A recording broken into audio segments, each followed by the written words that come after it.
Problema niya yun. Pero, dahil pinatulfo niya pinapator ni Libayan in action nyo, ha? Hindi ko i-refer, ako mismo gagawa. Ako mismo pupunta dun. Tutulong ako magpasara. Oh my God. Ano ang ko dito? Ang kasalanan ko dito? Ang kasalanan ko dito, mga kabatas natin, I did not go there personally. I did not go there personally. I did not go there personally.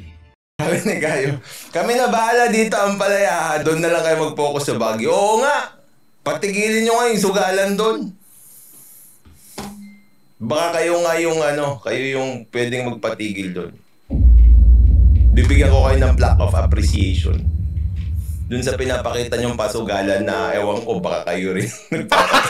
Gago!